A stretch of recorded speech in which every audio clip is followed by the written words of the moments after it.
News 24 घडामोडी, श्वास चालू घडामोडींचा। मंत्रालयाच्या दिशेने निघालेले भीम वादळ अहिल्यानगरमध्ये धडकले। बीड ते मंत्रालय लॉंग मार्चचा अहिल्यानगरमध्ये हुंकार।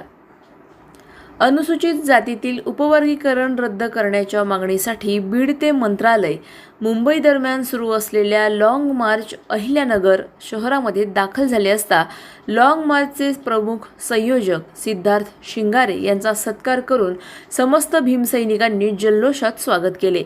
शहरातील विविध सामाजिक संघटना, पदाधिकारी आणि कार्यकर्त्यांनी मोठ्या संख्येने उपस्थित राहून मार्चला उत्स्फूर्त प्रतिसाद दिला।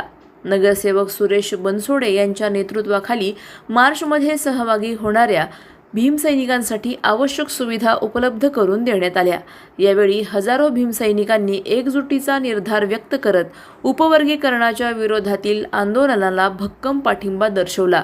यावेळी नगरसेवक सुरेश बनसोडे, ज्येष्ठ आंबेडकरी नेते अशोक गायकवाड, सुमेध गायकवाड, निवृत्ती आरू, अमित काळे, प्राध्यापक जयंत गायकवाड, NM पवळे, विशाल गायकवाड, भीमराव पगारे, सिद्धार्थ राजगुरू, सिद्धार्थ आढाव, संजय खामकर, महेश भोसले, कौशल गायकवाड, विशाल कांबळे, विशाल भिंगारदिवे, विशाल गायकवाड, समीर भिंगारदिवे आदींसह समाज बांधव मोठ्या संख्येने उपस्थित होता।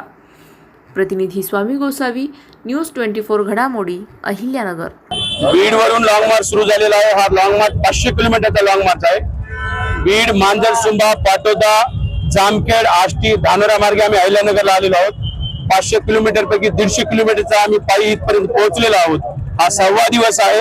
आज नगरमध्ये मुक्काम आहे, सभेच्या नंतर इथंच मुक्काम होणार आहे आणि उद्या सकाळी आम्ही सुप्याकडे जाणार आहोत। हा लॉंग मार्च यासाठी आहे की महाराष्ट्र शासन शेड्यूल कास्टचे तुकडे पाडत आहे, शेड्यूल कास्ट मध्ये वर्गीकरण करत आहे। हे वर्गीकरण आम्हाला मान्य नाही, हे बाबासाहेबांच्या विचाराच्या विरोधात आहे।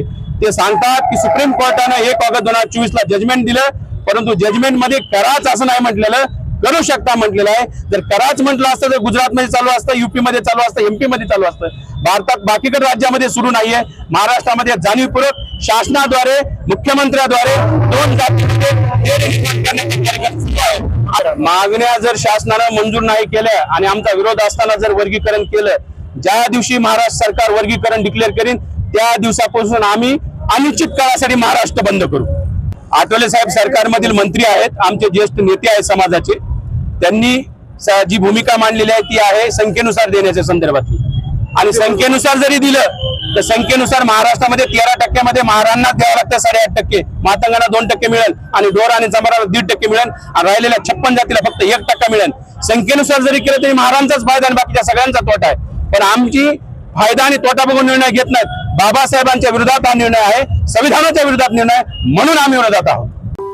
अशाच बातम्यांचा आढावा घेण्यासाठी आजच आपल्या YouTube चॅनलला सबस्क्राईब करा।